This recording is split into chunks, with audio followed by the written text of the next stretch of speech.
मेरे प्यारे जवानों, 15 अगस्त है और आज के दिन जब हमने अपने आसपास भारत माता की जय, वंदे भात मातरम, जय हिंद, हर घर में एक ही नारा, भारत माँ की जय जयकारा, ऐसी गूंज सब सुनते हैं तो हमको अपने स्कूल के दिन याद आ जाते हैं, जब हम भी परेड किया करते थे और रोड में मार्च निकाला करते थे और एक ग्राउंड में सबको इकट्ठा होके बहुत सारे नारेबाजी किया करते थे और अंतिम होने के बाद ये इंतज़ार किया करते थे कि कब सेव बूंदी मिलेगा और हम सेव बूंदी खाएं। तो आज का दिन हमारे लिए और हमारे बचपन से जुड़ा हुआ न सिर्फ आज़ादी का महोत्सव है, बल्कि एक अपने जीवन का एक सीख है कि इसमें हम लोग सिर्फ हमारे देश के एक वर्ग का ही याद नहीं रखते हैं। हम अपने देश के जैसे महात्मा गांधी हुए, जवाहरलाल नेहरू हुए, सुभाष चंद्र बोस हुए, भगत सिंह हुए, जो हिंसा का भी सहारा लिए और अहिंसा का भी सहारा लिए, जिस तरीके से भी हमारे देश को आज़ादी कर सकते थे वो कराने की कोशिश की और हम सब के दिल में एक भाव छोड़ के गए कि हम सभी एक भारतीय हैं। हर धर्म, जाति, रंग, रूप सभी से ऊपर उठ के हम सब एक भारतीय हैं और ये लोकतांत्रिक मूल्य सभी देशवासियों के आज हमारे दिल में हैं। तभी आज हमारे देश का एक लोकतंत्र सफल है।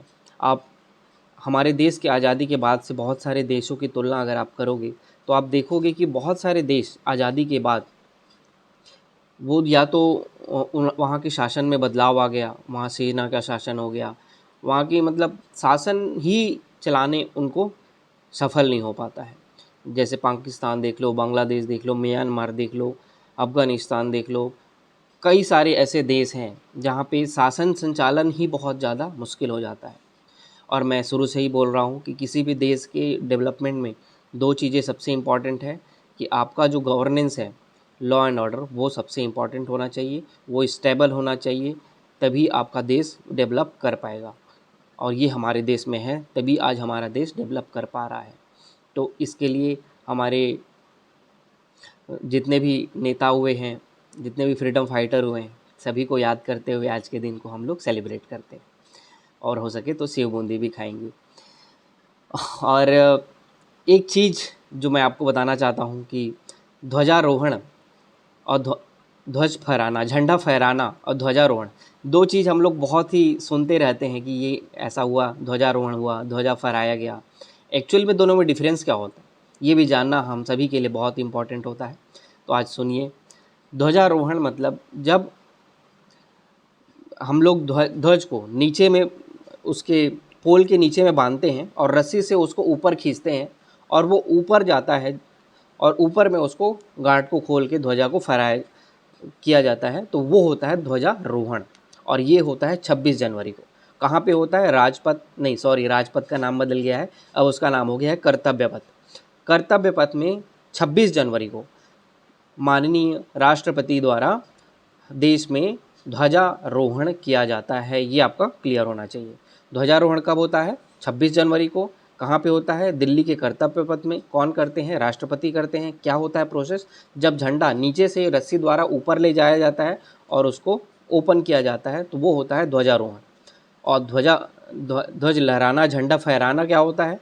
झंडा फहराना मतलब होता है झंडा ऊपर में बंधा होता है, पोल के ऊपर में झंडा बंधा होता है, सिर्फ उसका गांठ खोला जाता है और ध्वजा को फहरा दिया जाता है। तो ध्वजा जब वहाँ पे ऊपर में गांठ को खोल के उसको खोल दिया जाता है, फिर वो हवा से कितना अच्छा लहराता है, लहरा दो वाला सॉन्ग भी चलता है उसके बाद।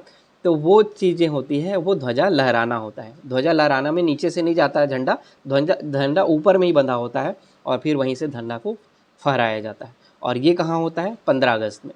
कौन करते हैं? माननीय प्रधानमंत्री जी।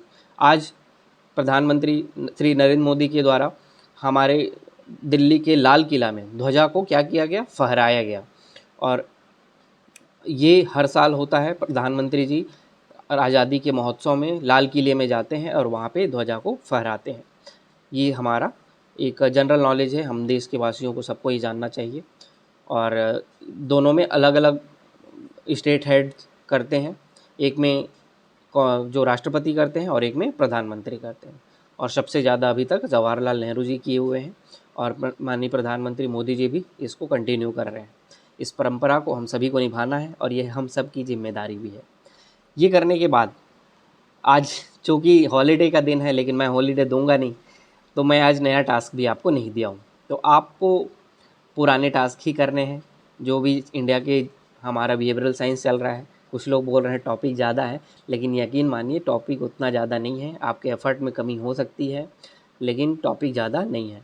अगर आपको ज़्यादा लग रहा है तो आप अपने एफर्ट को बढ़ाइए और उसको कंप्लीट करने की कोशिश करिए। छत्तीसगढ़ी जीएस में भी वही टॉपिक रहेगा। हम लोग उसमें जो भी जनजाति वाला पोर्शन है उसको करिए और बिना ऑब्जेक्टिव लगाए उसको आगे मत बढ़ना। ऑब्जेक्टिव ज़रूर लगाना। आपके पास जो भी ऑब्जेक्टिव की बुक हो आज ही लगाइए ऑब्जेक्टिव की बुक को। और आज हम लोग एक टेस्ट, बस के पास सिर्फ एक टेस्ट का ऑप्शन है। हम लोग बिहेवियरल साइंस में जो भी अभी तक पढ़े हैं उसके ऊपर हम लोग टेस्ट लिख लेते हैं। क्वेश्चन आपको मिलेंगे, आप टेस्ट को लगाइए और आंसर लिखिए। हो सके तो आज आइए हमसे मिलने के लिए, मिलके करते हैं सेलिब्रेशन आज़ादी के महोत्सव का। तो ये आपका टास्क रहेगा। और रक्षाबंधन की हॉलीडे की मैं बात करूं तो हम लोग 2 दिन की छुट्टी रखेंगे। मंडे को तो रक्षाबंधन ही है और ट्यूसडे को भी 1 दिन छुट्टी एक्स्ट्रा रखेंगे। जो लोग घर गए हैं, जो लोग इधर उधर जाते हैं, टारगेट किसी का मिस नहीं होना चाहिए, इसीलिए हम लोग 2 दिन की छुट्टी रख रहे हैं। संडे को तो 1 दिन हॉलीडे आपके रिवीजन डे का रहता है, तो टोटल आप देखोगे तो 3 दिन आपके पास टास्क नहीं आएगा। संडे, मंडे और ट्यूसडे 3 दिन का मतलब टास्क नहीं आएगा। इसका मतलब ये नहीं कि आप अगर जो भी है मस्त करेंगे तो नहीं। सेलिब्रेशन होना चाहिए, बिल्कुल सेलिब्रेशन होना चाहिए, लेकिन 1 दिन आप फुल एंजॉय करिए। लेकिन जो बाकी के 2 दिन बचते हैं उसमें आप मेहनत करिए और जो भी आपके पेंडिंग वर्क होंगे उसको कंप्लीट करने की कोशिश करेंगे। ठीक है, आज के लिए इतना ही रहेगा। आप सभी को हैप्पी इंडिपेंडेंस डे और कल मिलेंगे एक नए टारगेट के साथ। Thank you.